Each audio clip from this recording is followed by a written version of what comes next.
পবিত্র রমজান মাসে খাদ্যাভ্যাস, জীবনযাপনের মান এবং সাথে খাবার গ্রহণের সময়েরও কিন্তু পরিবর্তন দেখা দেয়। পুরো মাস জুড়ে যদি আপনি সুস্থ থেকে সমস্ত রোজা যদি পালন করতে চান, তাহলে কিন্তু আপনাকে মেনে চলতে হবে খাবারের যে পরিমাণ এবং সুষম খাবারটা কি হবে সেই বিষয়। দর্শক, দেখতে দেখতে চলে আসলো রমজান মাস। তাই রমজান মাসের পূর্বেই আমরা আজ আলোচনা করব কিভাবে আপনি রমজান মাসে সমস্ত রোজা থাকবেন একটা সুন্দর খাদ্য তালিকা তৈরি করে। সবাইকে স্বাগত জানাচ্ছি আমি ডাক্তার শারমিন জামান, নেক্সাস টেলিভিশনের স্বাস্থ্য বিষয়ক আয়োজন রেনিক্স স্বাস্থ্য কথায়। দর্শক, আজ রমজান মাসে কি খাবেন সে বিষয়ে কথা বলার জন্য আজ আমাদের সাথে আছেন একজন পুষ্টিবিদ। আমাদের সাথে আছেন শাইলা পারভিন পপি, পুষ্টিবিদ, পপুলার ডায়াগনস্টিক সেন্টার, নারায়ণগঞ্জ। আপনাকে স্বাগত জানাচ্ছি। Thank you so much. আজ আমরা কথা বলবো পুরো মাস জুড়ে আসলে আমরা আমাদের খাদ্য তালিকাটা কিভাবে তৈরি করব। বিশেষ করে রমজান মাসে আমাদের সমস্ত বছরটা কিন্তু একরকম যায়, আমাদের খাদ্য গ্রহণের যে সময় এবং খাবার খাওয়ার যে ধরনটা সেটা তো একটা নিয়ম থাকে। তাছাড়া কিন্তু এই রমজান মাসে বিশেষ করে আমাদের সমস্ত সময়টাই পরিবর্তন দেখা দেয় এবং রমজান মাসে তো একটা সবার আগ্রহ থাকে যে নানা রকম খাবারের আয়োজন থাকবে, তার সাথে একটা আমাদের আসলে উৎসবের মতনও শুরু হয়ে যায়। এজন্য প্রস্তুতি কিন্তু ঠিক আগে থেকে শুরু হয়ে যায়। এই যে রমজান মাসটা ঘিরে সবার এত বেশি উৎসাহ থাকে, তার জন্য যে ব্যবস্থাপনাটা, এটা আসলে শুরুটা আপনি যদি একটু বলেন যে আসলে পূর্ববর্তী সময়ে তারা আসলে পুরো রমজান মাসটাকে কিভাবে সাজাবেন, খাবার গ্রহণের যে সময়টা পরিবর্তন হচ্ছে সেই সময়গুলো নিয়ে যদি কথা বলেন। আসসালামু আলাইকুম, সবাইকে পবিত্র মাহে রমজানের শুভেচ্ছা। আর কিছুদিন পরেই রমজান শুরু হবে, তো আমরা যাতে পুরো রমজান মাসে রোজাটা সুন্দরভাবে পালন করতে পারি, এই কারণে আমাদেরকে আগে থাকতেই একটা প্রিপারেশন নিতে হবে। তো রমজান মাস তো সংযমের মাস, আত্মশুদ্ধির মাস, বরকতের মাস। তো আমরা যদি সব কিছু আগে থাকতেই প্রিপারেশন নিয়ে রাখি, তাহলে কিন্তু আমরা এই রোজাটা সুন্দরভাবে পালন করতে পারবো। যেমন আমরা যারা ডায়াবেটিস রোগী আছি, তারা ডাক্তারের কাছ থেকে ইনসুলিন বা ওষুধের ডোজটা ঠিক করে নিতে হবে, কারণ সারা বছর যে ইনসুলিন বা ওষুধের ডোজ থাকে ওইটার ডোজটা পরিবর্তন হয় রমজানের সময়। এই সময় ইফতারে কতটুকু ইনসুলিন বা ওষুধ নিবে, তারপরে হচ্ছে সেহরিতে ইনসুলিন বা ওষুধের ডোজ কেমন হবে, ওইটার উপর ডিপেন্ড করে আমার খাবারের পরিমাণটা। একদম। তারপরে যাদের কিডনি রোগী, যারা কিডনি রোগীদেরকে একটা রেগুলার চেক আপ করে নিতে হবে যে আমার কিডনি লেভেল ওকে আছে কিনা, সিরাম ক্রিয়েটিনিনটা চেক করে নিতে হবে। যাদের ইউরিক অ্যাসিডের সমস্যা, তারা ইউরিক অ্যাসিড চেক করবে যে তার কতটুকু আছে। তারপরে হচ্ছে কিডনির রেগুলার চেক আপের মাধ্যমে তার খাবারের তালিকাটা সে আগেই একজন অভিজ্ঞ পুষ্টিবিদের কাছ থেকে ঠিক করে নিতে হবে। তারপরে যাদের হাই প্রেশার আছে, তাদেরও কিন্তু রমজানে এই প্রেশারের কারণে রোজা রাখতে সমস্যা হয়ে যায় যদি প্রেশার কন্ট্রোলে না থাকে।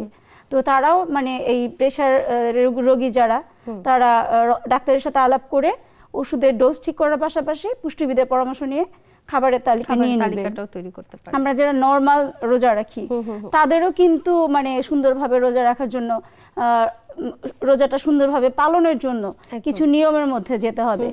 যে আমি সারাদিন রোজা রেখেছি বলেই যে ইচ্ছা মতো খাবো, সেটা কিন্তু না।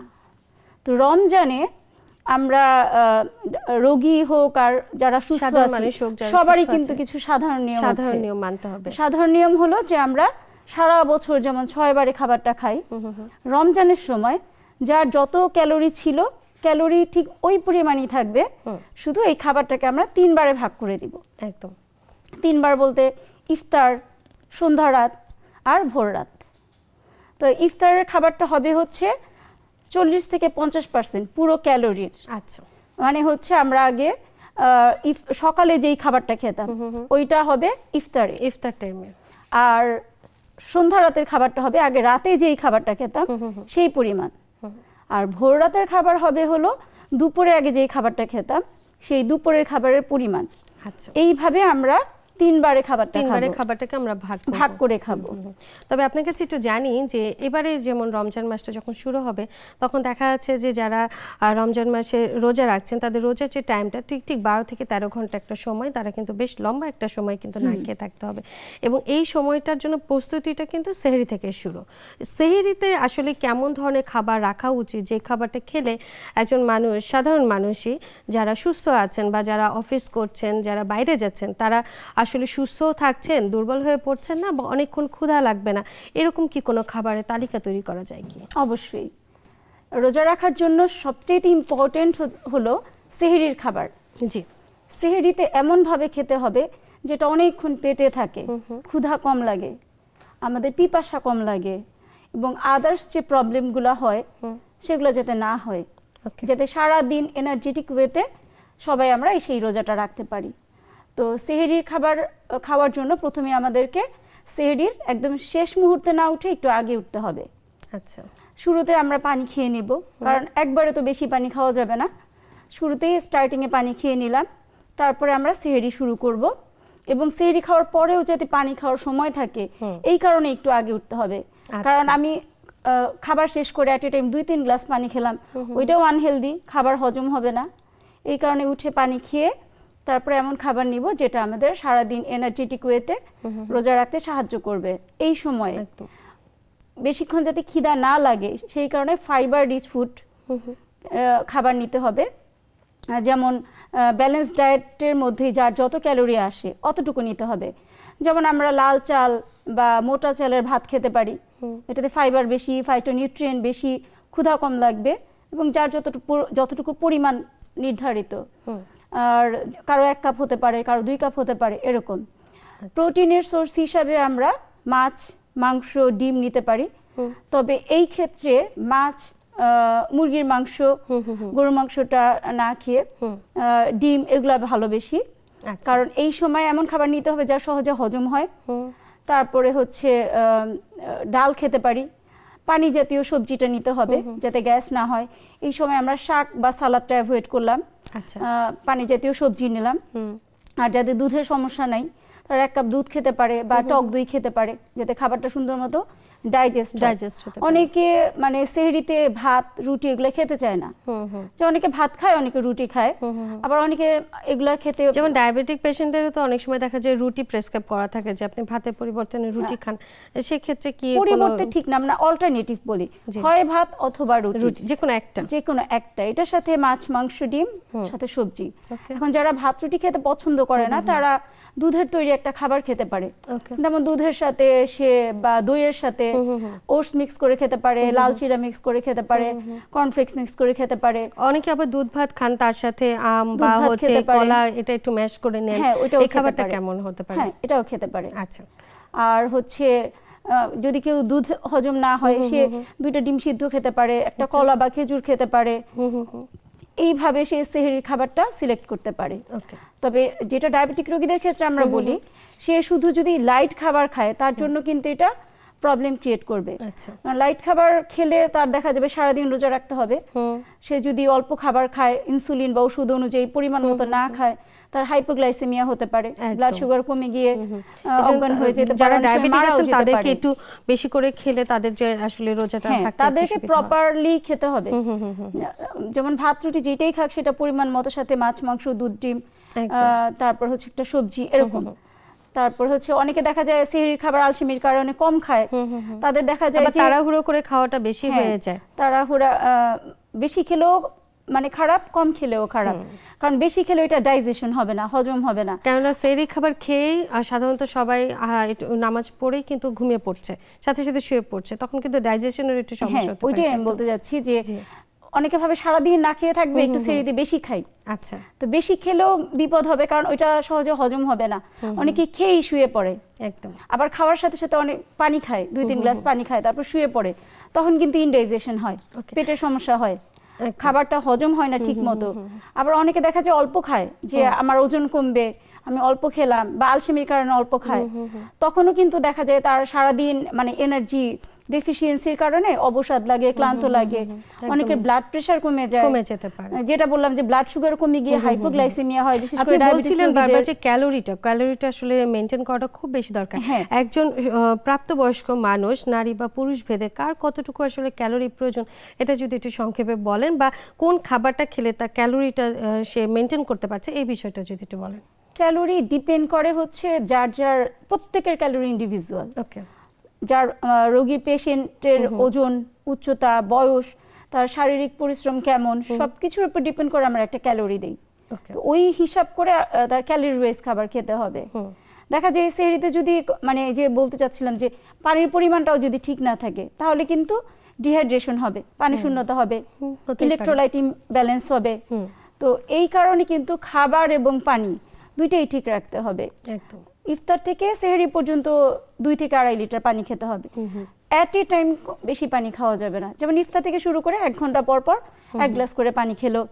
অনেকে তারাবির নামাজ পড়তে যায়, দীর্ঘ সময় তারাবির নামাজ পড়ে, পানি খাওয়া হয় না। তো যারা তারাবির নামাজ পড়ে তারা যদি সামনে একটা পানি রেখে নেয়, নামাজের আগে একটু পানি খেলো, মাঝখানে একটু পানি খেলো, পরে একটু পানি খেলো, তাহলে কিন্তু আমরা পানির পরিমাণটা ঠিক রাখতে পারবো। কারণ রোজায় ম্যাক্সিমাম দেখা যায় ডিহাইড্রেশন হচ্ছে, ইলেকট্রোলাইট ইমব্যালেন্স হয়ে যাচ্ছে, রোজা রাখতে পারছে না, ভেঙে ফেলতে হচ্ছে। তো এই কারণে পানিটা যদি মেপে রাখে যে আমি ইফতার থেকে সেহরি পর্যন্ত 2 থেকে 2.5 লিটার পানি খাবো এবং এইভাবে খায়, তাহলে কিন্তু এই যে হঠাৎ করে ডিহাইড্রেশন হচ্ছে, ইলেকট্রোলাইট ইমব্যালেন্স হচ্ছে, এটা হবে না। ইলেকট্রোলাইট ইমব্যালেন্স হয় হলো যাদের ডায়াবেটিস আছে, হাই প্রেশার আছে, তাদের কিন্তু সোডিয়াম পটাশিয়াম লেভেলটা ওকে থাকে না। এই কারণে কিন্তু দেখা যায় যে এরকম সমস্যা হয়ে যায়, অনেক সময় ডিহাইড্রেট হয়ে যায় অনেকে। জি একদম। আর এই ইফতারটা যেটা একদম রোজার শুরুতে আমরা করব, যে রোজাটা ভেঙে আমরা ইফতারটা শুরু করব, এই ইফতারটা নিয়ে সবার মধ্যে অনেক উৎসাহ থাকে এবং এটা একটা বড় আয়োজন থাকে। বিশেষ করে ভাজা পোড়া খাবার দিয়ে কিন্তু শুরু হয় এবং বাজারে কিন্তু নানা রকম মুখরোচক খাবারও থাকে, যেগুলো দিয়ে কিন্তু আসলে ইফতারটা অনেকেই করতে চান। আসলে ইফতারটা কেমন হতে পারে, সেখানে কি কি ধরনের আইটেমগুলো আসলে না থাকলেই না, যে এটাকে থাকতেই হবে, তার যে সারাদিন পরে যে সে রোজাটা ভাঙছে এই সময় যেই খাবারগুলো খেলে তার গ্যাসের সমস্যা হবে না, তার পেটের সমস্যা হবে না, এই ধরনের কিছু খাবার যদি বলেন। Thank you. রোজা রাখার পরে সবাই তো মানে অধীর আগ্রহে অপেক্ষা করে যে ইফতার এইটা খাবো, ওইটা খাবো, ওইটা খাবো, তাড়াহুড়ো করে অনেক খাবার খেয়ে ফেলে। তো এই প্ল্যানটাও সুন্দরভাবে করতে হবে, কারণ রোজা তো আমরা রাখি সংযমের জন্য। এখন সংযম ভেবে যদি আমরা অসংযমী হয়ে যাই, একসাথে বেশি খেয়ে ফেলি, তারপরে এই যে ট্রেডিশনাল যে খাবারগুলো আছে, তেলে ভাজা খাবার, বিভিন্ন আর্টিফিশিয়াল জুস, চিনির শরবত, এগুলো যদি খাই তাইলে কিন্তু আমাদের সংযমটা আর থাকলো না এবং আমরা অসুস্থ হয়ে যাব। তো আমাদের একটু সংযমী হইতে হবে, এটা প্রি প্ল্যান করতে হবে যে আমি ইফতার খুলে 1 মাস ধরে রোজা আমরা এক এক দিন এক একটা আইটেম খেতে পারি, যার খেতে ইচ্ছা করে খাবে, কিন্তু একসাথে একই দিনে সব খাবার না। 30 দিন আমরা 30টা নিজেদের পছন্দের খাবার খেতে পারি। হ্যাঁ, ওইটা আমরা মেনু সিলেক্ট করে রাখবো যে আমি আজকে এটা খাবো, কালকে এটা খাবো, পরশু এটা খাবো, এইভাবে। তো প্রথমেই যেটা করতে হবে, শুরুতেই আমাদের নর্মাল টেম্পারেচারের পানি আর 1টা বা 2টা খেজুর দিয়ে ইফতার খুলতে হবে। অনেকেই ঠান্ডা পানি খায়, ঠান্ডা পানিতে কিন্তু ক্ষতি হয়। যে ঠান্ডা পানি হয়তো খেলে আমার তাৎক্ষণিক ভালো লাগবে, কিন্তু এটা আমাদের জন্য ক্ষতিকর। রুম টেম্পারেচারের পানি খেতে হবে 1টা বা 2টা খেজুর খেয়ে। কারণ ঠান্ডা পানিতে যখনই আমরা মানে সারাদিন আমাদের স্টমাক আপসেট থাকে, আমরা 12 থেকে 14 ঘন্টা না খেয়ে থাকছি, তো স্টমাক তো আপসেট থাকে, যখন ঠান্ডা পানিটা আমাদের পেটে পড়ে, তো এটা তার মানে সহ্য করার ক্ষমতাটা মানে সময় লাগে, কারণ এটা বুঝতে মানে সময় লাগে। তো শুরুতে এই কারণে নর্মাল টেম্পারেচারের পানি খেলাম, তারপরে হচ্ছে খেজুর খেলাম, তারপরে নামাজ পড়লাম। নামাজ পড়ে আমরা মেইন খাবারে যাব। কিছুটা বিরতি কেন দিতে হবে, কারণ অনেকে দেখা যায় পানি খেয়ে সাথে সাথে খাবার খাওয়া শুরু করে দেয়, কারণ আমাদের স্টমাককে তো একটু সময় দিতে হবে, কারণ সারাদিন সে না খাওয়া ছিল। তো এই কারণে একটু গ্যাপ দিয়ে তারপর আমরা নামাজ পড়ে মূল খাবারটা শুরু করব। শুরুতেই এমন খাবার খেতে হবে যেটা সহজে হজম হয়, যেমন এখানে দইয়ের সাথে চিড়া বা একটু ফ্রুটস অ্যাড করে খেতে পারে। তারপরে যাদের দুধ হজম হয় তারা দুধের সাথে চিড়া, লাল চিড়া বেশি ভালো, মুড়ি, খই, তারপরে ওটস, কর্নফ্লেক্স এগুলো অ্যাড করে খেতে পারে। স্টার্টিং এ একটা হজমে সাহায্য করে এরকম খাবার খেলো। তারপরে যদি ভাজা পোড়া খেতেই হয়, ঘরে তৈরি একটা ভাজা পোড়া খাবার খেতে পারে গ্যাপ দিয়ে, কিন্তু সেটাও পরিমাণ মতো। যেমন অনেকেই ছোলাটা মানে বাগার দিয়ে খায়, আবার বাইরে থেকে কিনে এনে খায়, ওইটা কিন্তু ক্ষতিকর। কারণ হলো এখন তো বাজারে তেলের দাম বেশি, তো বাজারে যেই মানে খাবারটা আমরা পাই বা মানে বাজার থেকে বাইরে থেকে যেটা আনি, ওরা কি করে একই তেল বারবার ইউজ করে। তো একই তেল বারবার ইউজ করলে ওটা তো ট্রান্স ফ্যাটে পরিণত হয়। ট্রান্স ফ্যাট তো আমাদের জন্য অনেক ক্ষতি, এটা সহজে ভাঙে না, আমাদের হার্টের জন্য, আমাদের স্ট্রোকের জন্য ট্রান্স ফ্যাট দায়ী। তো এই কারণে কি করতে হবে, আমরা যদি ছোলা খাই ট্রেডিশনাল উপায়ে, আলু টালু দিয়ে মশলা দিয়ে বাগার না দিয়ে, ছোলাটা আমরা ঘরে লবণ দিয়ে সিদ্ধ করে, তারপরে বিভিন্ন ধরনের সালাদ পাওয়া যায় সিজনাল, যেগুলা টমেটো, শসা, গাজর, ক্যাপসিকাম, লেটুস পাতা, ধনে পাতা, এটার সাথে সামান্য মাস্টার্ড অয়েল বা অলিভ অয়েল বেশি ভালো দিয়ে ড্রেসিং করে খেতে পারি। এইভাবে ছোলাটা খাবো। তারপরে সহজে হজম হয় হলো স্যুপ। সারাদিন রোজা রাখার পরে একটা হেলদি খাবার হলো স্যুপ। আচ্ছা। Chicken soup, chicken vegetable soup, তারপরে হচ্ছে ডিম দিয়ে আমরা স্যুপ করে খেতে পারি, এগ স্যুপ খেতে পারি, এটাও হেলদি খাবার। স্যুপটা কিন্তু খুব ভালো একটা খাবার হতে পারে, কারণ ডিহাইড্রেশনের সমস্যাটা কিন্তু ডিহাইড্রেশনও দূর করলো, এনার্জিও দিল সাথে সাথে। একদম সাথে সাথে। এর সাথে কি অনেকে দেখা যায় একটু রাইস আইটেম নিতে চায়, একটু ভারী খাবার খেতে চায়, সেক্ষেত্রে কি কোনো ক্ষতি হবে কিনা সেটা জানবো, কিন্তু একটা বিরতি থেকে। Thank you. দর্শক, আপনারা দেখছেন রেনিক্স স্বাস্থ্য কথা। সময় হয়ে গেল ছোট্ট একটা বিরতি নিয়ে, সাথেই থাকুন, ফিরছি কিছুক্ষণের মধ্যে।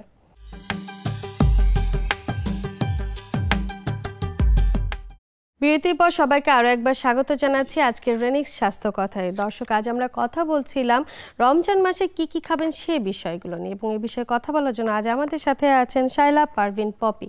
বিরতি থেকে যাবার আগে কিন্তু আমরা জেনেছি যে আসলে সেহরিতে কি খাবেন এবং ইফতারে কি কি ধরনের খাবার আসলে খাওয়া যায়। কিন্তু ইফতারে অনেকে দেখা যাচ্ছে একটু ভারী খাবার খেতে চান, একটু রাইস জাতীয় কিছু খেতে চান, অনেকে বিরিয়ানিটা খুব বেশি পছন্দ করেন, এর জন্য এটাকে ইফতারেও রেখে দেন। তো এই ধরনের ভারী খাবার খেলে কি কোনো ক্ষতি হতে পারে কি?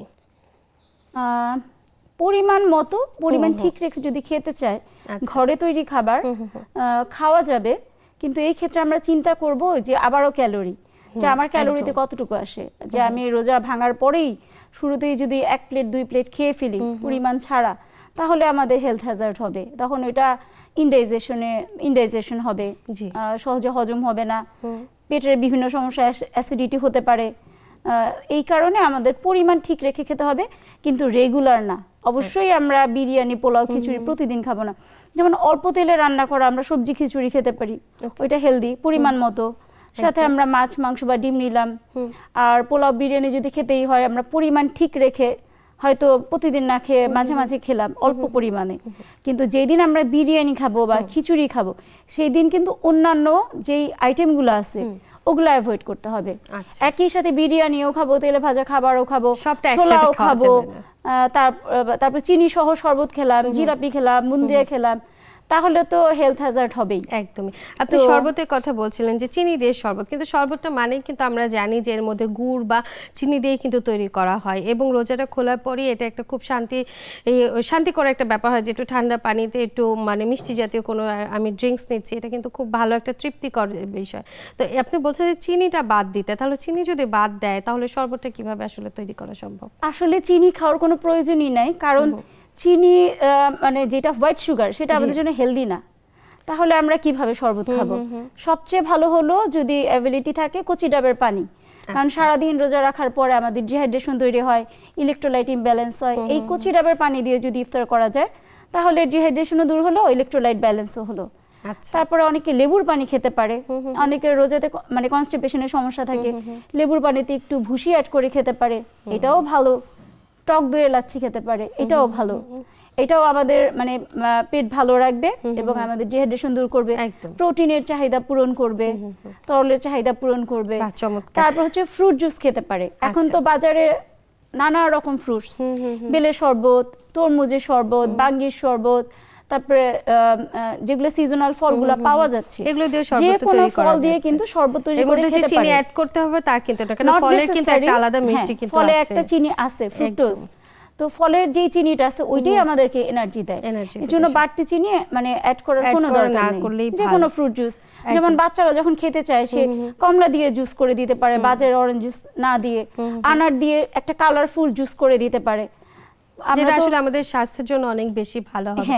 তবে রমজানে ইফতার মানেই কিন্তু নানা রকম ভাজা পোড়া থাকতেই হবে, কেন ভাজা পোড়া না থাকলে কেমন যেন ইফতারটা আসলে সম্পন্ন হয় না।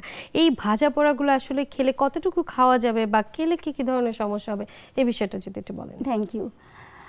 ভাজা পোড়া তো সবারই পছন্দের খাবার, কিন্তু এটা আমরা খেতে চাইলে ওই যে বললাম বাজারেরটা না এনে ঘরে তৈরি করে খাবো, কারণ বাজারে তো একই তেল ইউজ করে, ট্রান্সফ্যাটের পরিমাণ বেড়ে যায়। তো ঘরে আমরা শ্যালো ফ্রাই করে খেতে পারি, অল্প তেলে তেল একবার ইউজ করব। যেমন প্রতিদিন একদিন একটা বেগুনি খেলাম, একদিন একটা পেঁয়াজু খেলাম, 1টা থেকে 2টা, একদিন আলু চপ খেলাম। একদিন যদি বাচ্চারা যারা রোজা রাখে তাদেরকে আমরা বাইরের খাবার না দিয়ে যদি ঘরেই আমরা স্যান্ডউইচ তৈরি করে দেই, বার্গার তৈরি করে দেই, যে কিমাটা ঘরে মাংস দিয়ে তৈরি করে, তারপর তাকে বার্গার বানিয়ে দিলাম। যদি সে নুডলস খেতে চায় বাচ্চারা, ঘরে তৈরি করে দিলাম। তো এইভাবে এক এক দিন এক একটা আইটেম কিন্তু খাওয়া যাবে, কিন্তু অল্প তেল ইউজ করতে হবে, কারণ বেশি তেল ইউজ করলে আমাদের ওজনও বাড়বে এবং আমাদের যে রক্তে চর্বির পরিমাণ বেড়ে যায়, কোলেস্টেরল লেভেল হাই হয়ে যায়, স্পেশালি যারা হাই প্রেশারের রোগী তাদের জন্য তো তেলে ভাজা খাবার খেলে প্রেশারটা বেড়ে যাবে। তো এই কারণে একটু বুঝে খেতে হবে, যার যেমন ডিজিজ সেই অনুযায়ী বুঝে খেতে হবে। বলছেন যে ভাজা তেলটা কিন্তু খাওয়া যাবে না, তবে এখন বর্তমান সময় জিনিসপত্রের দাম অনেক বেশি, তার সাথে কিন্তু আমাদের রেগুলার ইউজের যে সয়াবিন তেল সেটারও দাম কিন্তু অনেক বেশি, যেটা সাধারণত সবাই ভাজা পোড়ার ক্ষেত্রে ব্যবহার করে থাকেন। কিন্তু যে তেলটা ভাজা হচ্ছে এই তেলটা তো আসলে ফেলে দিতে তখন একটু কষ্ট লাগে। এর জন্য আসলে ঘরে গৃহিণীরা বা যারা রান্নার দায়িত্বে থাকছেন তারা কিন্তু অনেক সময় দেখা যায় পরের দিন যে তরকারিগুলো করছেন বা খাবার তৈরি করছেন সেখানে কিন্তু এটা ইউজ করে ফেলতে পারেন। তো এটা কি আসলে স্বাস্থ্যের জন্য কোনো ঝুঁকির বিষয়? এটা স্বাস্থ্যের জন্য অবশ্যই ঝুঁকি। আমরা তেলটা এমন ভাবে ইউজ করব যাতে এক্সট্রা না থাকে। আচ্ছা, মানে আমরা শ্যালো ফ্রাই করব, ডিপ ফ্রাই না করে, যাতে তেলটা অবশিষ্ট না থাকে। ওই যে তেলের মায়া করতে গিয়ে যেহেতু তেলের দাম বেশি, স্বাস্থ্যের ক্ষতি করলাম, তারপরে আমাদের একটা রোগের জায়গায় 10টা রোগ হবে। তখন ওই 10টা রোগের ট্রিটমেন্ট করতে গিয়ে কিন্তু তেলে যেই খরচটা হলো তার চেয়ে অনেক কোটি গুণ বেশি খরচ হয়ে যাবে। এই কারণে আমরা যখনই কুক করব অল্প তেলে কুক করব যাতে এক্সট্রা না থাকে, এবং যদি এক্সট্রা থেকেও যায় ভুলবশত ফেলে দিতে হবে, সেকেন্ড টাইম ইউজ করা যাবে না। আসলে এটার জন্য মায়া করে আসলে লাভ নেই, এর জন্য তেলটা অল্প ব্যবহার করে আসলে তৈরি করতে হবে। অসাধারণ। কিন্তু আমরা কথা বললাম কিন্তু ইফতার এবং সেহরি নিয়ে, এই দুটো মিলের মাঝখানে কিন্তু আরেকটা কিন্তু খাবারের সময় থাকে। সাধারণত দেখা যায় ইফতারে এত বেশি খাওয়া হয়ে গেছে যে অনেকে দেখা যাচ্ছে ডাইজেস্ট করতে পারছে না বা পেটটা খুব ভরা ভরা লাগছে, মধ্যরাতের খাবারটা নিচ্ছেন না, একদম সরাসরি সেহরিতে চলে যাচ্ছেন, সেহরিতে খাচ্ছেন আবার ইফতারে খাচ্ছেন, এরকম করে অনেকে শিডিউলটা আসলে ফিক্স করে নেয়। তো আসলে মাঝখানে যে রাতের খাবারের কথা বলা হয়েছে, এটা কি খাওয়া কি খুব বেশি জরুরি নাকি না খেলে কোনো সমস্যা হতে পারে? অবশ্যই খেতে হবে রাতের খাবারটা। আমি প্রথমেই বলেছি ডিস্ট্রিবিউট করে খেতে হবে। আচ্ছা, আমরা সারাদিনের খাবারটাকে 3 বারে ভাগ করে খাবো। তো ইফতারে আমরা মানে পরিমাণ মতো খাবো যাতে আমরা সন্ধ্যা রাতে খেতে পারি। আর এই ইফতার আর সেহরির মাঝখানে যে সন্ধ্যা রাতের খাবারটা, এটা না খেলে আমাদের ক্যালোরি ডিস্ট্রিবিউশন ঠিক থাকবে না, ওজন বেড়ে যাবে, হাইপোগ্লাইসেমিয়া হবে, বিশেষ করে ডায়াবেটিস রোগীরা ইফতারে বেশি খেলো আবার গিয়ে সেহরিতে খেলো, তখন তাদের ব্লাড সুগার লেভেলটা কন্ট্রোলে রাখা সহজ হবে না, থাকবে না ব্লাড সুগার লেভেলটা কন্ট্রোলে। তাছাড়া এই যে বললাম খাওয়ার পরিমাণটাও ঠিক থাকবে না আমাদের, এই কারণে সেহরিতে হালকা খাবার খেতে হবে। আচ্ছা, সেহরিতে না তো সন্ধ্যারাতে হালকা খাবার খেতে হবে। তো ইফতারে আমরা পরিমাণ মতো খেয়ে জায়গা রাখবো, নামাজ পড়ার পরে সন্ধ্যা রাতের খাবারটা খাবো 3 ঘন্টা গ্যাপ দিয়ে। আচ্ছা, তো তখন আমরা লাইট খাবার খাবো। যদি আমরা ইফতারে স্যুপ, তারপরে টক দই, ফ্রুট সালাদ এগুলো খাই, সন্ধ্যা রাতে গিয়ে অল্প পরিমাণে ভাত বা রুটি নিতে পারি, সাথে মাছ মাংস বা ডিম নিতে পারি। আর যদি কেউ ইফতারে এগুলা খায় তাহলে সন্ধ্যা রাতে সে টক দই খেলো, মানে চিরা দিয়ে খেলো বা স্যুপ খেলো, মানে হালকা কিছু একটা খাবার খেয়ে নিল, সেটাও কিন্তু খাবার, এবং এটা কিন্তু স্বাস্থ্যের জন্য অনেক বেশি জরুরি যেটা আপনি বলছেন। তারপর রোজার সময় অনেকের কনস্টিপেশন হয়, সে একটু চিয়া সিড ভিজিয়ে রেখে খেতে পারে সন্ধ্যা রাতে খাবারের পরে, বা চিয়া সিড দই দিয়েও মিক্স করে খেতে পারে। এটা হচ্ছে হেলদি। আচ্ছা, এটা স্বাস্থ্যের জন্য ভালো, এবং যদি কনস্টিপেশনের সমস্যা থাকে সেক্ষেত্রে সেটাও ঠিক হবে। এই যে রোজার এখনো কিছুদিন বাকি আছে, সবার তো একটা আলাদা প্রস্তুতি আছে যেটা বাজারের মাধ্যমে অনেকে করে থাকেন, যে কিছু জিনিস রাখছেন আগে থেকে তৈরি করে যেটা রমজান মাসে লাগছে। তাছাড়া আরেকটু কিছু আয়োজন থাকে যেটা হচ্ছে ঘরে গৃহিণীরা দেখা যায় কিছু খাবার আগে থেকে তৈরি করে ফ্রিজিং করেন, ঠিক আছে, এবং যাতে দেখা যাচ্ছে যে সময় নেই যে আমি দিনের বেলায় তৈরি করে আবার এটা ইফতারে আমি নিচ্ছি, বা সন্ধ্যাতে খাবার বা সেহরির কথায় যদি বলি যে আলাদা করে, তারা চান যে কিছু খাবার 15 দিনের বা 20 দিনের খাবার বা 1 মাসের খাবার আমি একটু অল্প অল্প করে তৈরি করে ফ্রিজ আপ করে রাখি, এটা আমার সময়টা নষ্ট না হোক বা নামাজের সময়টা যাতে নষ্ট না হোক। এই যে ফ্রিজিং করে খাবারটা, এটা কি আমার সেরকমই স্বাস্থ্যসম্মত হবে যেটা আমি দিনের তৈরি করে আমি খাচ্ছি সাথে সাথে সেরকমই? আসলে এটা হেলদি হবে না। আমরা সবসময় বলি যে প্রিপেয়ার করা খাবারটা সাথে সাথে খেলে ওইটার পুষ্টিগুণটা বেশি ভালো থাকছে। স্পেশালি যেগুলাতে ভিটামিন মিনারেলস থাকে ওগুলা তো বেশি হিটে নষ্ট হয়ে যায়। আমরা শাকসবজি টাইপের খাবার অবশ্যই ফ্রিজে রেখে খাবো না। যদি মাছ মাংস আমরা প্রিপেয়ার করে রেখে খেতে পারি 2-3 দিন রেখে খাওয়া যায়। আচ্ছা, কিন্তু শাকসবজি এবং ফলমূল এই টাইপের যেই খাবারগুলো আমরা তৈরি করি ওগুলা প্রিজার্ভ করে না খাওয়াই ভালো। আচ্ছা, কারণ এগুলো হিটে এগুলোর গুণাগুণ নষ্ট হয়ে যাবে।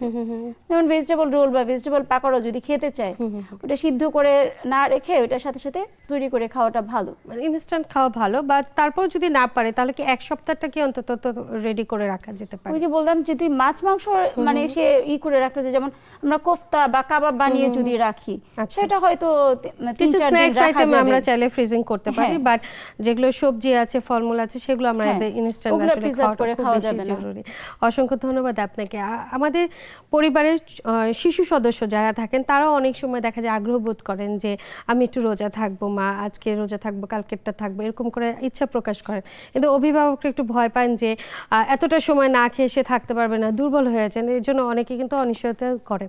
তো এই শিশুদেরকে যদি আমরা রোজা রাখাতে চাই তাহলে আসলে তাদের সেহরির কি পরিকল্পনাগুলো হবে বা ইফতারি তাদের জন্য কি আলাদা করে কিছু দেয়া কি সম্ভব কিনা, যাতে তারা দুর্বল না হয়ে পড়ে? হ্যাঁ, অবশ্যই। আসলে রোজা রাখার প্র্যাকটিস ছোটবেলা থেকেই করা উচিত।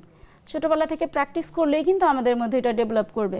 অনেকে দেখা যায় ছোটবেলা যদি অনেকেই রোজা রাখতে দিতে চায় না, পরে কিন্তু তাদের বড় হয়ে রোজা রাখতে কষ্ট হয়ে যায়। একদম। তো রোজা রাখতে পারবে, মানে যে এইজ থেকে রোজা রাখা উচিত বাচ্চাদের, রোজা রাখতে পারবে তারা যাতে সারাদিন এনার্জেটিক থাকে। ওই কারণে অবশ্যই সেহরি খেতে হবে। আচ্ছা, সেহরিতে ওঠা তো সুন্নত, এটাও তাদের শিখাতে হবে যে সেহরিতে ওঠা সুন্নত, এবং বৈজ্ঞানিকভাবে এটা স্বীকৃত যে আমরা সেহরিতে যদি আগে উঠি, সুন্দরভাবে খাওয়া দাওয়া করি, নামাজ পড়ি, তারপরে আমরা কিছুক্ষণ হাঁটাহাঁটি করে ঘুমাতে যাই, তাহলে কিন্তু আমরা হেলদি ওয়েতে রোজা রাখতে পারবো। এইটা বাচ্চাদের মধ্যে আমাদের ডেভেলপ করতে হবে। সেও মানে তার পছন্দ মতো যেই খাবারগুলা, যেমন ভাত রুটি পরিমাণ মতো, তাকে মাছ মাংস বা ডিম যেটা সে পছন্দ করে সেটা দিলাম, সাথে এক কাপ দুধ বা টক দই দিলাম, এইভাবে তাকে আমরা খাবারগুলো দিতে পারি। আর হচ্ছে গিয়ে পানির পরিমাণটাও তাকে ঠিক রাখতে দিতে হবে, যাতে সারাদিন তার পিপাসা না লাগে। ঘুম থেকে উঠেই পানি খেলো, তারপরে খাবার খাওয়ার পর একটু পায়চারি করে তার পানি খেলো, যাতে অ্যাসিডিটি না হয়। পায়চারি করে নামাজ পড়ে যদি আমরা শুয়ে পড়ি তাহলে কিন্তু অ্যাসিডিটির প্রবলেমটা কমে যায়। তো তারা এনার্জেটিক ওয়েতেই রোজা রাখতে পারবে যদি সেহরির খাবারটা পরিমাণ মতো খায়। খুব বেশি খাবে না, কমও খাবে না, খুব বেশি পরিমাণ মতো খাবে। পরিমাণটা আসলে খুব বেশি দরকার। আর বাচ্চাদের দেখা যায় যে অনেক সময় রুচি মানে পরিবর্তন হয়। তারা ওই যে বললাম যে সেহরি বলেন আর ইফতার বলেন, তাদের পছন্দ মতো আইটেম ঘরে তৈরি করে দিলে তারা একটু ডিফারেন্ট অ্যাঙ্গেলে যদি দেয়া যায় সেক্ষেত্রে কিন্তু আরো বেশি ভালো হয়। আমাদের সময় হয়ে গেছে একটা ছোট বিরতি নিয়ে, আমরা বিরতি থেকে এসে আরো কিছু জানবো। দর্শক, আপনারা দেখছেন রেনিক্স স্বাস্থ্য কথা। সময় হয়ে গেল ছোট্ট একটি বিরতি নিয়ে, সাথেই থাকুন, ফিরছি কিছুক্ষণের মধ্যে।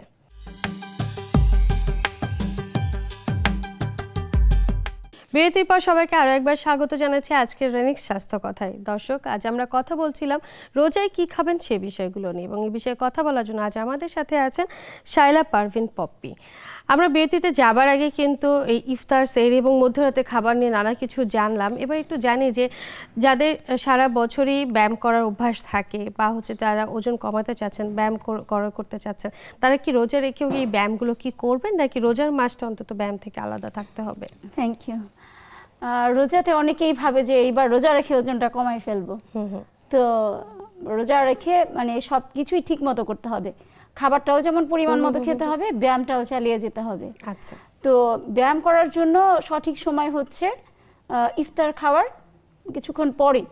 যেমন ইফতার খাওয়ার পরে কিছুক্ষণ রেস্ট নিয়ে তারপরে সে 30 থেকে 45 মিনিট ব্যায়াম করতে পারে, হাঁটতে পারে, ফ্রি হ্যান্ড এক্সারসাইজ করতে পারে। যারা তারাবির নামাজ পড়ে 20 রাকাত, তাদের এক্সট্রা করে ব্যায়াম না করলেও হয়। অনেকেই উঠবস করে 20 রাকাত তারাবির নামাজ পড়ে, ওইটা এক ধরনের ব্যায়াম। আর যারা বসে বসে নামাজ পড়ে তাদেরকে অবশ্যই ইফতার খাওয়ার পরে 30 থেকে 45 মিনিট যে কোনো ধরনের এক্সারসাইজ বা হাঁটাটা চালিয়ে যেতে হবে। আর অনেকে ইফতারের ঠিক আগ মুহূর্তে যদি মানে শরীর ভালো থাকে, এনার্জি ডেফিসিয়েন্সি না হয়, কোনো ধরনের শারীরিক প্রবলেম ফিল না করে, তাহলে ইফতার আগ দিয়ে কিছুটা ব্যায়াম করতে পারে। আর যারা যোগা করে তারা সকালের দিকে করতে পারে, সকালের দিকে 15-20 মিনিট তারা যোগা করতে পারে। তবে অবশ্যই খারাপ লাগলে করবে না। আর যেটা আমি বললাম সঠিক সময় হচ্ছে ইফতার খাওয়ার পরে, তখন কোনো ধরনের হেলথ হ্যাজার্ড হবে না। আচ্ছা, তখন এই যে সময়টা একদম সেফ, কারণ এর পরবর্তীতে খাবারের জন্য আরেকটা সময় পাওয়া যাচ্ছে কিন্তু, এবং যে সময়টা খেলে তারা দেখা যাচ্ছে যে পরবর্তীতে সেহরিটাতেও তাদের করতে অনেক সুবিধা হবে।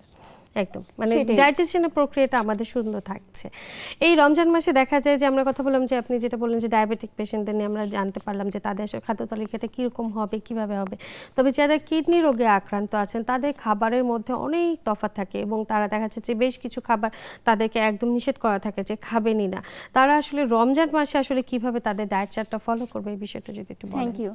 দেখা যায় কিডনি রোগীদের যদি ক্রিয়েটিনিন লেভেলটা বেশি থাকে, আমরা ডাল খেতে না করি, একদম ডালের তৈরি যে কোনো ধরনের খাবার তাদের জন্য না করে দেই।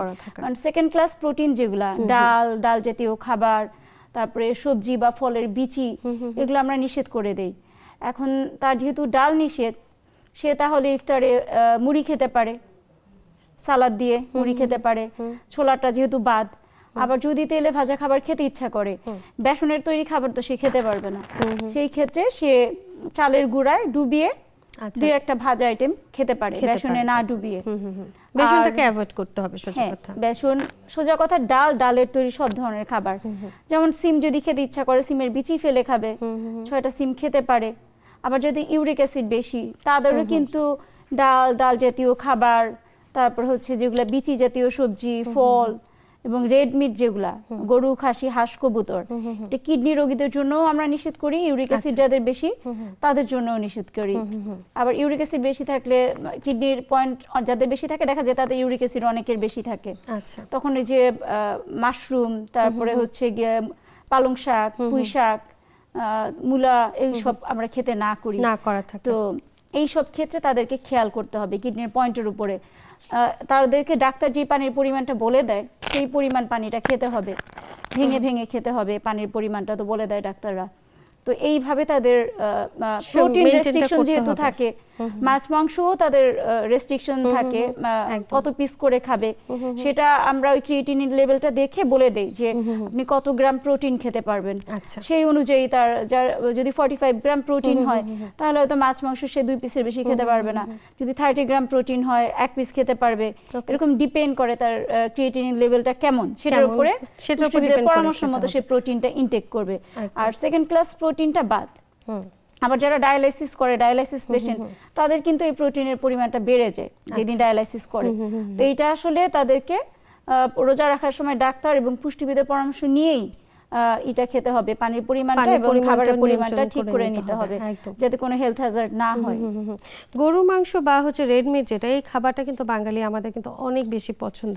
দেখা যায় এই পছন্দের খাবারগুলো রমজান মাসে বা রোজা রাখার পরে কিন্তু ঘুরে ঘুরে একটু বেশি খাওয়া হয়, কিন্তু যাদের প্রেশারের সমস্যা আছে, হার্টের সমস্যা আছে, তাদের জন্য তো রেড মিটটা একদমই বন্ধ থাকে। এই পছন্দের খাবারটা আসলে বাদ একদম না দিয়ে অল্প পরিমাণে হলেও কিভাবে আসলে খাওয়া সম্ভব? যদি তার লেভেল ওকে থাকে সে তো 2-3 পিস খেতে পারবে, কিন্তু এটা হচ্ছে ডিপেন্ড করে রান্নার উপরে। যেমন গরুর মাংস তো সোডিয়াম বেশি, হাই প্রেশার, যাদের বেশি খেলে প্রেশার বেড়ে যাবে, তো তারা যদি খেতে চায় কোটার সময় চর্বিটা ফেলে দিবে, তারপরে হচ্ছে তেলের পরিমাণ একদম অল্প দিবে, কারণ গরুর মাংসে তো লেয়ারে লেয়ারে ফ্যাট থাকে। তো যখন এটা রান্না করবে একবারে ভাজা ভুনা করে রান্না না করে এটাকে করে মেরিনেট করতে হবে, সব মশলা দিয়ে, টক দই দিয়ে মেরিনেট করলো, তেল একদম সামান্য পরিমাণে দিয়ে যদি বসায় দেয়, সবজি অ্যাড করতে পারে, যেমন লাউ, পেঁপে, এই ধরনের সবজি অ্যাড করতে পারে, ওইভাবে সে 3-4 টুকরা খেতে পারে। আচ্ছা আচ্ছা, এভাবে খেলে তার রেগুলার না, হ্যাঁ রেগুলার না, সপ্তাহে 1 দিন বা 2 দিন তো তারা খেতেই পারে আসলে সম্ভব। এই আপনি মাঝখানে বলেন যে এই রমজান মাসে দেখা যায় সবার একটা পরিকল্পনা থাকে যে একদম ওজনটাকে একটু নিয়ন্ত্রণ করতে হবে, তবে যারা আছেন যে যাদের যতটুকু ওজন প্রয়োজন তার থেকে একটু কম ওজন, মানে আন্ডারওয়েটে যারা আছেন, তাদের জন্য আসলে রোজা থাকাটা খুব বেশি কষ্ট হয়ে যায়। দেখা যায় যে রোজা থাকতে গেলে তারা দুর্বল হয়ে যাচ্ছেন, অবসাদ লাগছে এবং এর পরবর্তী রোজাটাই বন্ধ করে দিচ্ছেন। তারা আসলে স্পেশালি সেহরিতে কি কি নেবেন তাদের জন্য যদি কিছু বলেন। আচ্ছা, থ্যাংক ইউ। যাদের ওজন কম তাদেরকে একটু ক্যালোরি রিচ ফুড খেতে হবে যাতে ওজনটা না কমে গিয়ে বাড়তে পারে। ক্যালোরি রিচ বলতে হচ্ছে আমরা যদি 2-3টা খাবার একসাথে মিক্স করে খাই, ওটার ক্যালোরির পরিমাণটা বেড়ে যায়। যেমন সে ইফতার খুলে অন্য ধরনের আইটেম না খেয়ে চাল, ডাল, সবজি দিয়ে মিক্স খিচুড়ি খেলো, পায়েস খেতে পারে, তারপরে হচ্ছে পুডিং খেতে পারে। এগুলোতে ক্যালোরির পরিমাণটা বেড়ে যায়, কারণ পুডিং এ কি থাকে, দুধ, ডিম, চিনি সব একসাথে থাকে। তারপরে হচ্ছে এই দুধ জাতীয় খাবারের মধ্যে যদি কিশমিশ অ্যাড করে, সেটা মানে ডাইজেশনেও হেল্প করে, ওজন বাড়াতেও হেল্প করে। খাবারের সাথে যদি আলু বোখারা অ্যাড করে, এটাও আমাদের রুচি বাড়ায়। ধনে পাতা, তারপরে ভিটামিন সি জাতীয় জিনিসটা, মানে পুরো খাবারের সাথে ধনেপাতা অ্যাড করলো, লেবু অ্যাড করে খেলো, ভিটামিন সি, এগুলো আমাদের রুচি বাড়াতে সাহায্য করে, খাবারের সাথে এগুলো অ্যাড করবে একদম। আর হচ্ছে যেগুলো ক্যালোরি ডেন্স ফুড ওগুলা খাবে, পায়েস, পুডিং, হালুয়া, সুজির হালুয়াতে যেমন দুধ, সুজি, ডিম থাকে, এইভাবে সে খেতে পারে, কারণ সে তো চাইলেও বেশি খেতে পারবে না।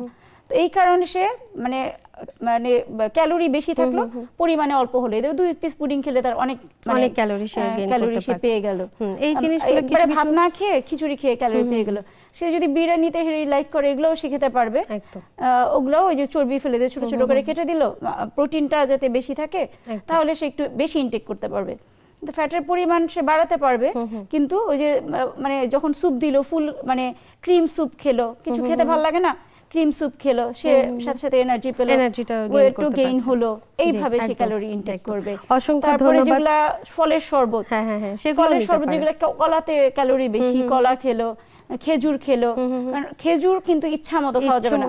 রোজার একটা সবচেয়ে মানে মানে ইম্পর্টেন্ট খাবারটা হচ্ছে খেজুর, এবং এটা সবাই পছন্দ করে, কিন্তু ভ্যারি করে। যার ওজন কম সে খেজুর 4-5টা খেতে পারবে, যার ওজন বেশি সে কিন্তু 1টা থেকে 2টা খেতে পারবে, এর বেশি আসলে কারোর জন্য আসলে ভালো না। শায়লা পারভিন পপি, আপনাকে অসংখ্য ধন্যবাদ। রমজানের পূর্ববর্তী সময় এরকম অসাধারণ কিছু ব্যাপার বলে আমাদের দর্শকদের কিন্তু অনেক বেশি আপনি উপকার করেছেন, আপনাকে অসংখ্য ধন্যবাদ। আপনাকেও অনেক ধন্যবাদ। ধন্যবাদ দর্শক আপনাদেরও যারা এতক্ষণ আমাদের সাথে ছিলেন। আসলে রমজানে কিভাবে সুস্থ থাকবেন তার জন্য কিন্তু একটা পরিকল্পনা খুব বেশি প্রয়োজন। আপনি চাইলেই কিন্তু আপনার পুরো মাসটাকে আপনি এবং আপনার সন্তান এবং পরিবারের সবাইকে নিয়ে কিন্তু সুস্থ থাকতে পারেন, এবং চাইলে একজন পুষ্টিবিদের সাহায্যও নিতে পারেন, কারণ খাদ্য তালিকা যেটা আপনি তৈরি করবেন পর্যাপ্ত পরিমাণ ক্যালোরি এবং সুষম খাদ্যাভ্যাস তৈরি করে, সেটা কিন্তু আপনার পুষ্টিবিদ আপনাকে সাহায্য করতে পারে। সবাই সুস্থ থাকবেন, ভালো থাকবেন, দেখা হবে অন্য কোনো পর্বে। আজ বিদায়।